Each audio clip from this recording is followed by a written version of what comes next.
Hi, Mallory. All right, I'm going to do your 30 minutes of healing now. So, we're going to look at a couple things here. So, you're talking about a dream you had of an archangel, and you're wanting to know a little bit more about this, and you're interested in learning how to channel angels or spirit guides, and you're wanting to feel more attuned to your spirit guides and channeling messages from them. So, let's see. And then also this one about speech and expressing yourself through speech coherently and flowingly. It's much easier for you to write than it is for you to just speak things fluidly. It's a big deal. You shared this with me a couple different ways. So I'm just going to relax here, and then we're just going to go as guided by spirit, okay?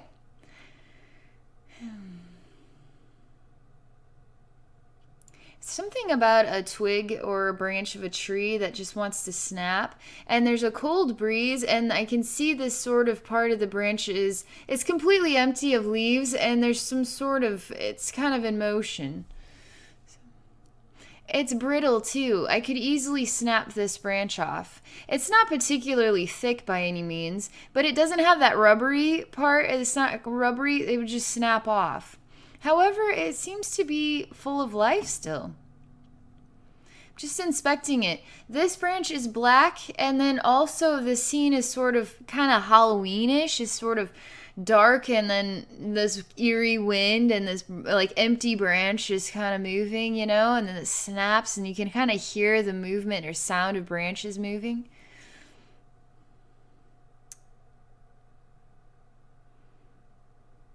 I don't know why, but I take the branch and then I give it a kiss. I didn't like the way it felt or the snapping sensation. There's something that hurts my feelings about it. What is more important to me is the health of the tree over the sensation of this energy that is dark, or the eerie Halloween feeling, or the breezy, creepy breeze, or whatever. I just want to make sure the tree is okay. It's not a particularly large tree, so I am touching it and I am mending it even. I'm putting a sort of branch back on here, and I'm wrapping it, nursing it back to health.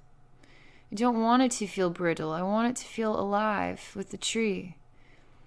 I have good intentions. I give a kiss to where I have it sort of bandaged and healing. I really care. I have a big heart, and I really love creation, other creations, even creations different than myself. I really want to tend and take care of this. There's something about you and your heart going on here. This is a really huge reflection of who and what you are as a human being. Very loving. Naturally healing. You have a heart that wants to help make others feel better. It's something like, I wouldn't want to be, if that were me, I would feel very sad inside, and I'd want somebody to mend me or make me feel better. So you're the one then to do that. There's something about your heart in all of this. They're showing me you still having a relationship with this tree even as time passes. And you're wearing, this is interesting.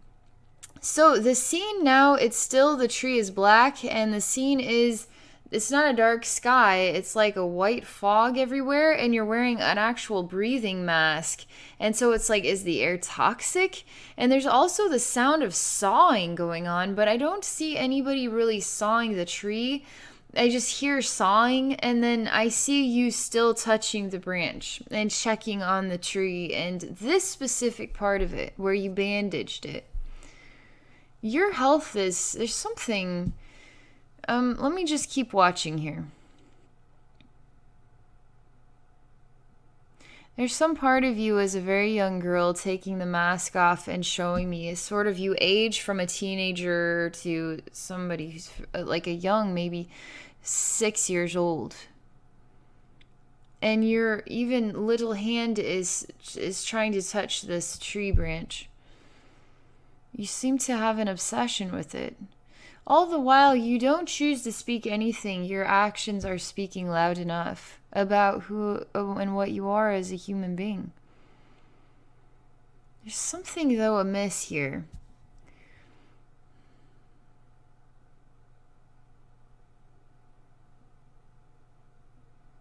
I'm just observing. They're showing you even younger now. What would be like 1.5 or 2? You're not a skinny. They're showing me you as a huskier, youthful, a healthy. How about a healthy 2-year-old toddler or something? And it's funny, as sort of the smile and the eyes and the connection with another human being who's also smiling, and it just brings light into your own face and your smile, and you're just really captivated by seeing other people happy and smiling, and it makes you want to respond by smiling and being happy too. And you just won't stop pointing too at like really excitedly at somebody who is with a smile and you are smiling. I don't have to see that person you are looking at, because I can see from looking at your face that you're happy looking at somebody else who is happy. I can tell from your energy and your heartbeat and everything that you're very happy and excited. And you're giggling now. You hadn't made a noise this whole time, and now you're giggling. And somebody is lifting you and then taking you and holding you.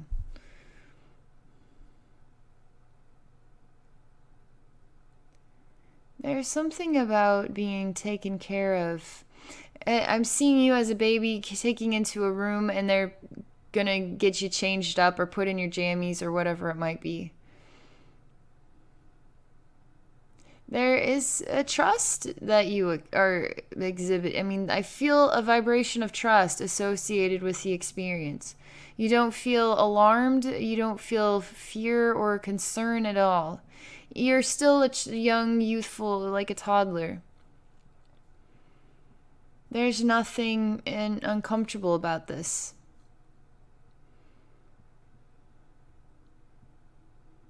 Again, picked up and now held, and then held against the chest, and there's something very ordinary. I mean, this being picked up and held and carried places is totally like you're used to it. It's what you expect. That's how you expect to travel. That feels comfortable. And you're just looking around at everything. You're really good. You're an observer, all right. You're looking at everything around you. The walls, the furniture, everything around you, every single detail of everything around you, looking at it, inspecting every little measure of it. The finger is pointing again at something that you're inspecting. And you're speaking to yourself. You're like, just babble, fish babble or whatever. You're pointing and thinking or understanding it with very thought. There isn't really any thought going on. There's just, you're acknowledging that through a pointing action, and then you're making noises. And your little eyes are like thinking.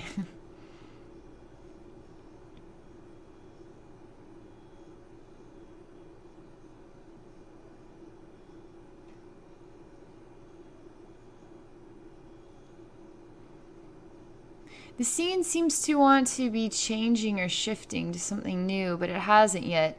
It just feels like it's getting really foggy and faded away as this sort of man, the man that has been holding you this whole time, it's like he's putting you in a cart, or maybe he's putting you in your crib. Everything is getting foggy and faded out, and I can't make out details very clearly anymore. It just feels like it's getting so far into the past,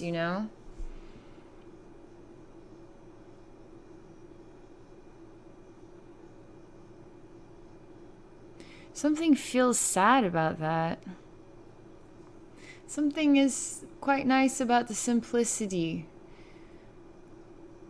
of being taken care of and being able to observe the world around you in a safe environment.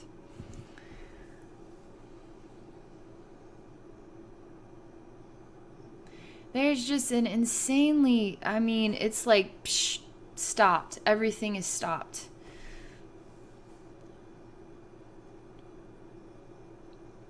But yet I'm feeling an energy vibration and it's sort of pooling in my chest and it's getting like uncomfortable. The feeling that is rising is sort of a very uncomfortable washing feeling. Like I'm being washed with something very uncomfortable. I'm inspired to face what is the discomfort in order to understand it with clarity. It's got a pooling liquid here and it's red and black.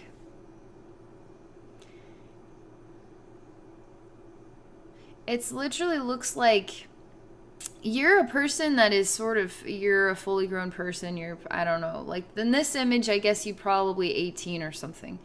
That you're against a wall and there's a splatter of slime or goo that is sort of, it's got you pegged or sort of slimed you against the wall and it's a red and black color and you're just like stuck like this. It's not over your mouth though, but it is over your heart and over just this part of your throat and your heart, your shoulders. It's sort of the gut region as well.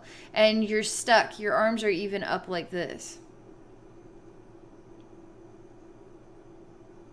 It's kind of, there's something scary about it. I mean, I'm not feeling the gross feeling anymore. I'm observing, but you are screaming and no sound is coming out, and there's quite a sensation of something really not good about to happen here.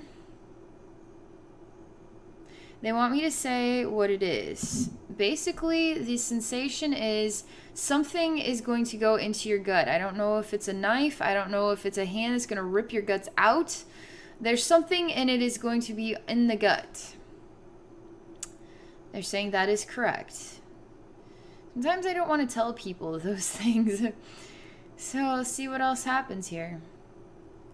I'm getting panicked. I am feeling really bewildered. I can't run away. I have no choice but to endure this nightmare. And so I have no choice. I'm stuck and I'm screaming and no sound is coming out. And I desperately want, that it's getting really bad is sort of like there's something sharp involved and they're gonna cut my hands off first. It's sort of really, really vile. I'm standing upright though. They're saying this has a lot to do with your challenges with getting your voice out in uncomfortable situations. They're showing me that this female was cut into pieces. Her head is even, everything is, it's just sliding off. Everything, all of her pieces are just sliding off and she's just chopped liver, kind of just sliding apart, pieces and parts.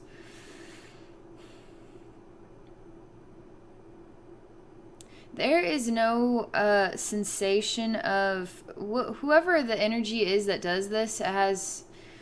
There's not even a joy in the sensation of hurt. I mean, they have absolutely zero emotion, zero emotion. Aren't even able to acknowledge that you're a living being that has feelings. They don't have the capacity to even. They're like a freakish robot without any feelings at all, and they're trying to, almost like they're trying to create feelings in themselves by instigating absolute terror in somebody else, and it still doesn't work. Nothing works to provide this person with feelings. And so you're a victim, and this was very bad. You had feelings. You tried to scream, you couldn't get the sounds out. Every time you tried to scream, it just wouldn't come out. They're indicating this was a past lifetime. So I'm just going to do healing for the soul fragment or whatever I need to do associated with this, because this has got to go. This is all a part of the throat, but it's not the throat alone. It's the heart, and then it's also the gut as well. Because when you're in extreme terror, there's a lot of energy. There's something about the gut region, and then the heart. Like this whole region here gets really freaked out about it. So it's just a lot gets stored in there and gets jammed.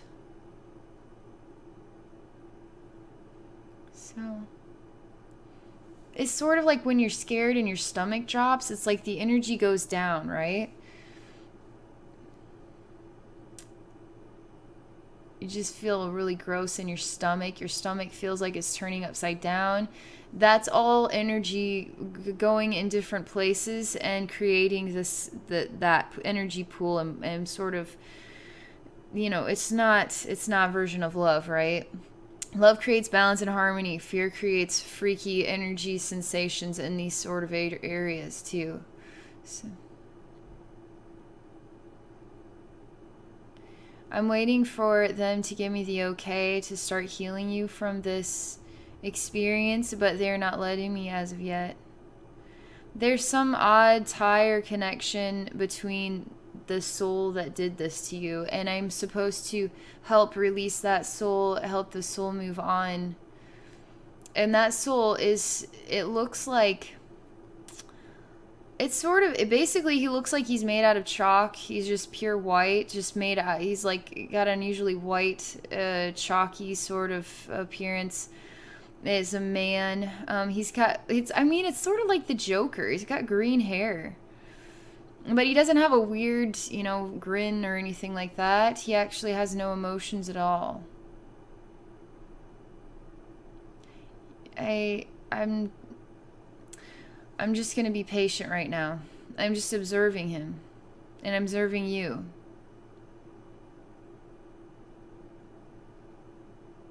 There's an odd silk of energy that is connected to both of your souls.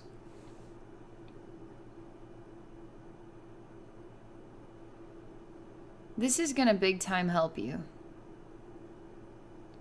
It hasn't come to me yet how to properly disconnect you both, because do I heal him? Can I heal him? I'm analyzing, I'm pinging off information, I'm waiting for instruction here.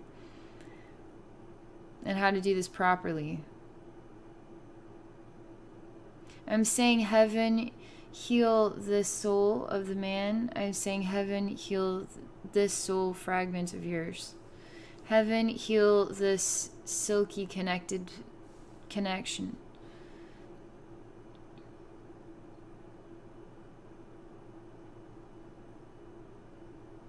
That all of your parts are returning to you, and you're starting to feel solid. You are disconnecting. It's like you had gum. You were stuck in a big gummy thing. And so you're actually disconnected from the wall. You feel solid and strong, and you feel like you can go eye to eye with your attacker. You actually take your hand and touch him, and you look him in his eyes.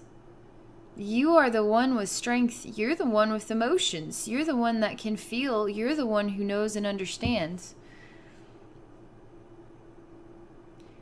You feel a lot more solid, and in your solidness, you're actually evaporating that gummy, whatever the gummy was. And you don't care about any energetic connection. You're actually very strongly approaching him. You're shorter than he is. You're skinnier than he is.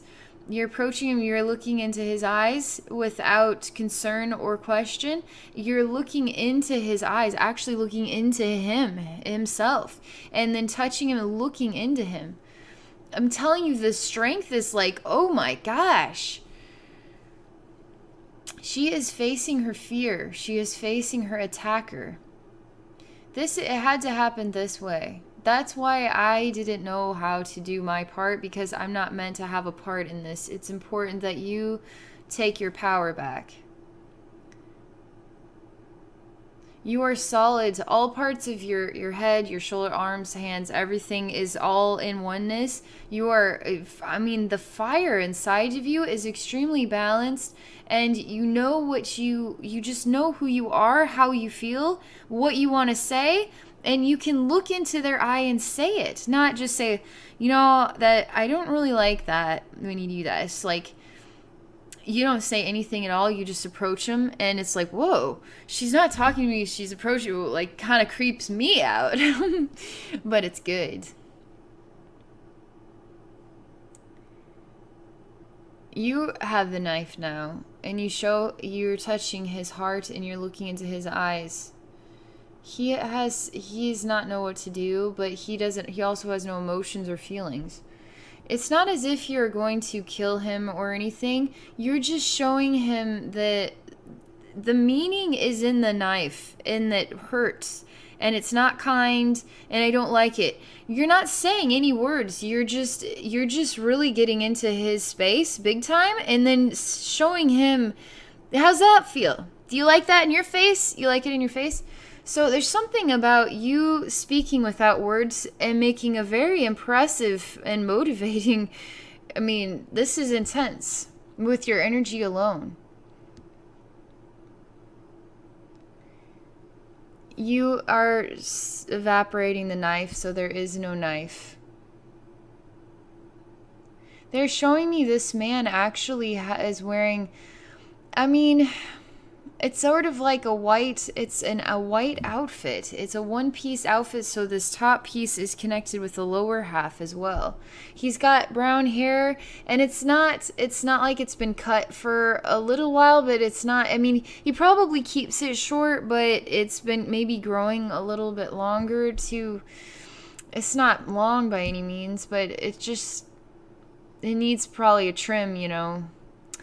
I see he's got I mean, he's not handsome, he's not ugly, he's not, I mean, he just looks like an average guy, probably 45, maybe 6 foot tall, 100 and, I mean, he's not overweight, he's not overly skinny. There's something about his outfit. I don't know if he works in a factory or, you know, is a butcher or, you know, something with animals, just packaging animal meats or something like that. You're just looking at each other right now. He actually is releasing from you out of his own accord. There seems to be an understanding between your two souls now, without any words spoken at all. He actually, I feel his heart actually lifting. I mean, I feel his heart expanding with love. He couldn't feel anything before. He had no a sensation of ability. He was completely numb. He had no emotions at all. Nothing could even inspire emotion in him. His heart is filling like a balloon that was completely empty, is filling up with love. Because you chose to approach him, look into his eyes, and let him know your feelings. And you didn't say anything at all. You were speaking loudly. It's just like looking at a 2-year-old child. You know how they're feeling just by their actions alone.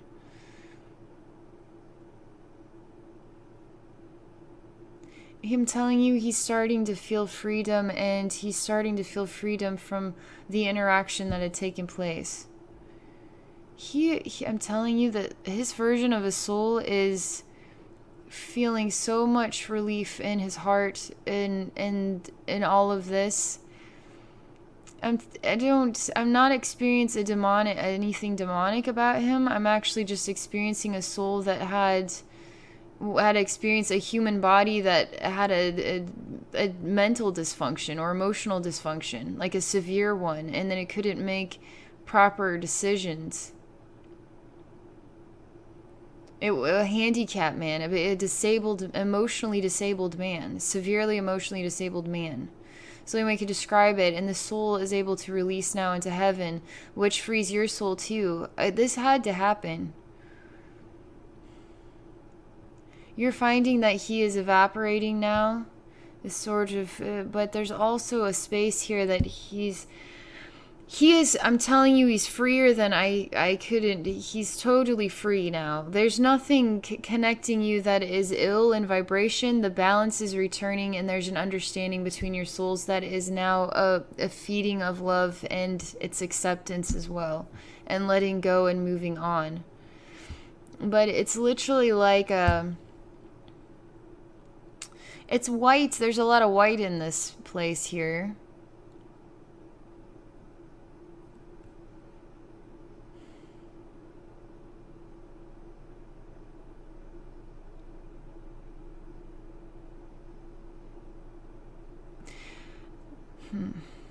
I don't know. know, maybe it's like a meat market type of place, but it's white, and I don't know if he does fish or what. It's something like it would have something to do with knives and cutting meat of some kind.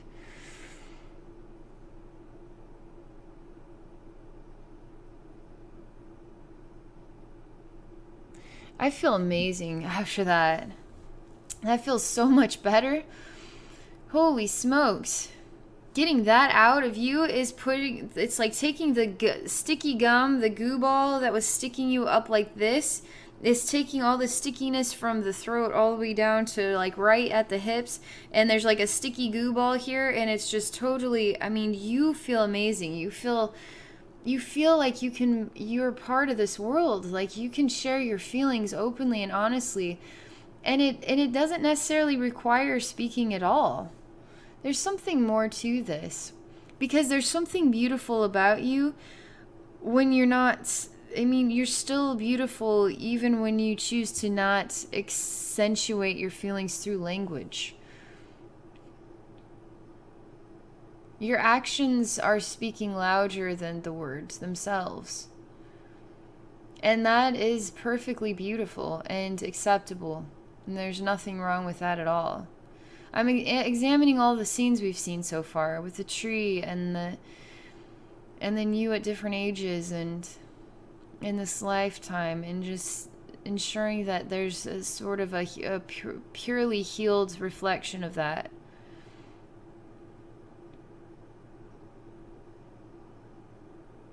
They're wanting me to move on to some new scene. This has to do with the third eye and seeing beyond.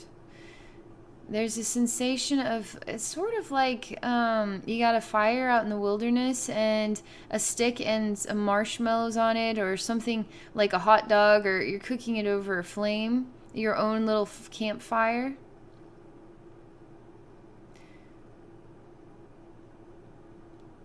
But they're showing me this is a man that is doing it and is just sitting on kind of a log or fallen branch, a bigger one, and then cooking something on a stick over a fire. Something is starting to remind me of the Halloween-y feeling.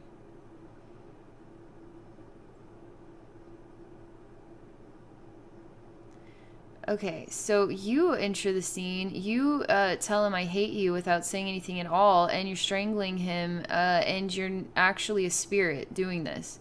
And you're like a scary spirit that just entered onto the scene. This guy kind of looked like he was kind of leather and chains. And so I was like, what is this all about?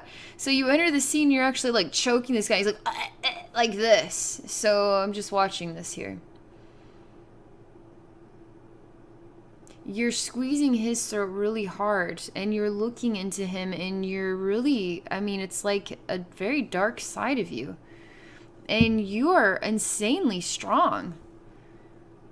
But the force is really insane. I mean, you're invisible, and yet he can't defend himself against you. You are really overwhelming. He's not gonna make it much longer. I'm talking to you. I'm saying, hey, calm down. What is this about? He's trying to have a hot dog or whatever.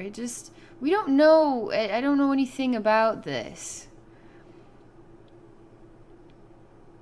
Just because he's leather and chains doesn't mean anything, but to you it does. You're relaxing, and you are stepping back and away from him. He is like just touching his throat, like trying to breathe, really just trying to breathe. He doesn't know what just happened. He's just out here in nature, and then he got attacked in some scary way. You are calming down. You are receding.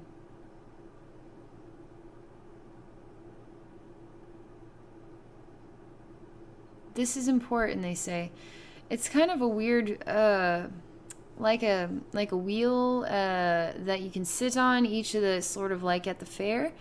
And then you're sitting in it going backward like this, and it's sort of like you're a doll though too, and you've got really creepy black, it's like black and white, and you have really creepy black button eyes. And it's going backward like this. And you're showing me you've got a knife on this creepy carousel thing.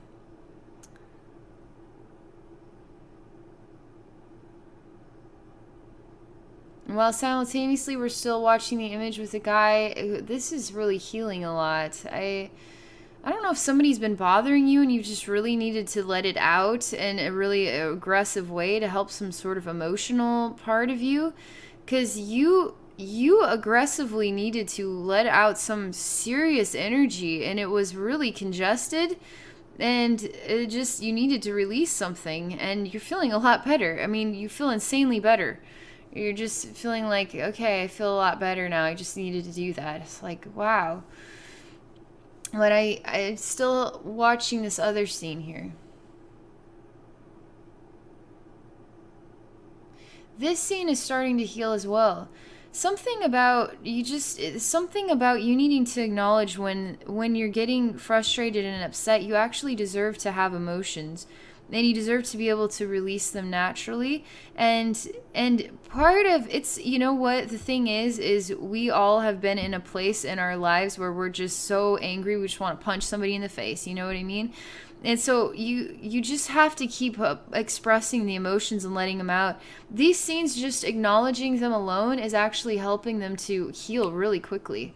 Because the reality is you've got an amazing heart, and you're amazingly observant and kind and warm, and you may not be able to get all the words out or express yourself fully, but there's something that is actually okay about that. They're just not saying, so there's too many things, there's just too many ins and outs about this whole thing. So let me just continue to watch these two scenes heal, okay?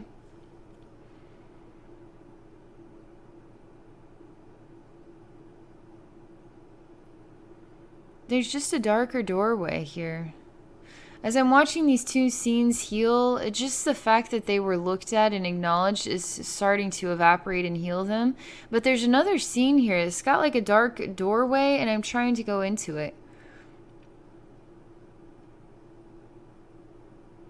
Even this is, everything heals very quickly with you when you allow yourself to just acknowledge what the feeling is, no matter how dark it might be. Just acknowledge the feeling and then talk to heaven about it and say, you know what, these are not my real intention. I just feel on the borderline, you know. This whole thing isn't saying that you have it's just part of your reflection that needs to be acknowledged, needs to have a voice, and to just let it out, you know. I'm feeling amazingly better just having seen these scenes and just letting them react, letting those parts of your emotions just come out.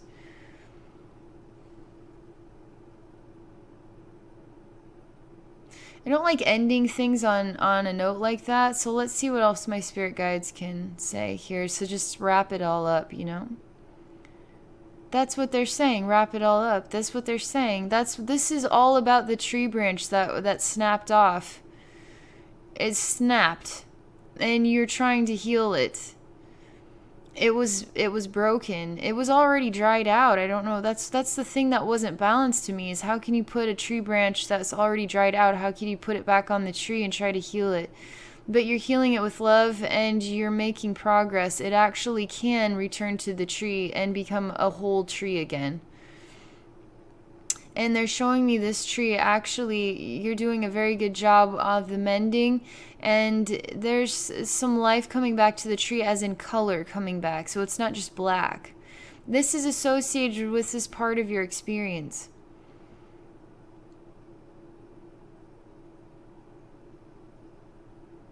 Everything is filling with love and a lot of energy. That's what that angel was all about in the first place.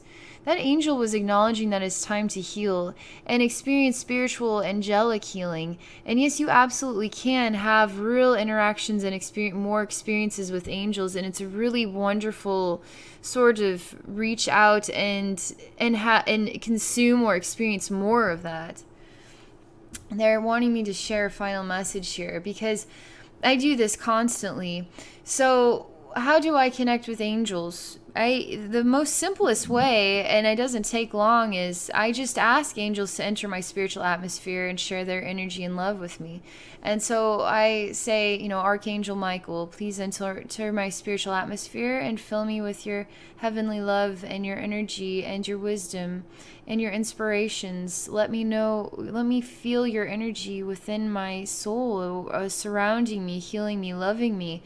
Help me to experience you with more intensity. I want to know more about you in my life. I want to experience you more. So you say these things. You actually ask angels to enter into your life, and then they do.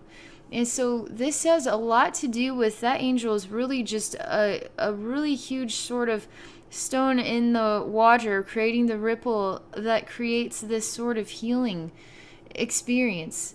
Angels are the super healers. They're super wise and share messages from heaven, and that is how that is feeling to me. They're wanting me to do one final thing. So it has to do with, it looks like a curtain that is breezing or flapping in the wind, and it's white, and it is blowing energy into your heart, and it's got fingers that are going into your heart portal and then sharing lots of love and energy with you. And this energy is going upward like this, like an elevator, and then it is going down as well. And the energy is seeping into these places and right straight down your center, okay? And then it's just absorbing into you like a sponge. And they're saying this light is love. Love then that creates light, and light that absorbs into you.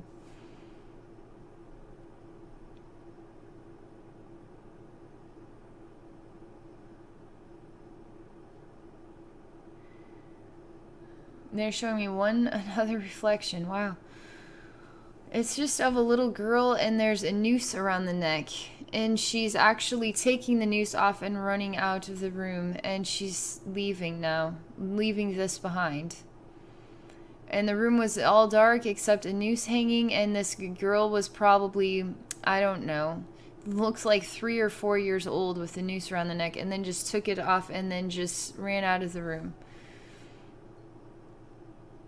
And there was a real weird issue with the throat associated with that too. Something about the youthful, it's like it's some sort of reflection of weakness. And then suffering that is caused from the experience of moments of weakness. The thing is these were not, do not consider anybody weak that is experiencing something that is difficult, like we've seen in this. With the lifetime, and then anytime you've got a noose around your neck, that is not a moment of weakness. That is a moment of challenge.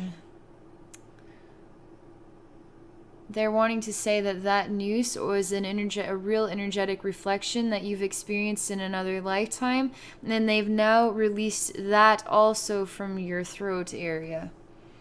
So that is going to help you find more freedom of voice even more now. And that is what they're saying about that. It's just, I'm telling you, despite all the weird images, it's all very positive, and there's a lot of loving waves of energy that are touching you right now. So that is what I have to share in this healing for you. So thank you very much for the experience and for your willingness to share this openly so we can all learn from your awesome soul. And for all of you in the audience, if you're interested in experiencing spiritual healing or psychic reading with me, you may do so by visiting my website at abbynormalswisdomquest.com. Thank you for watching.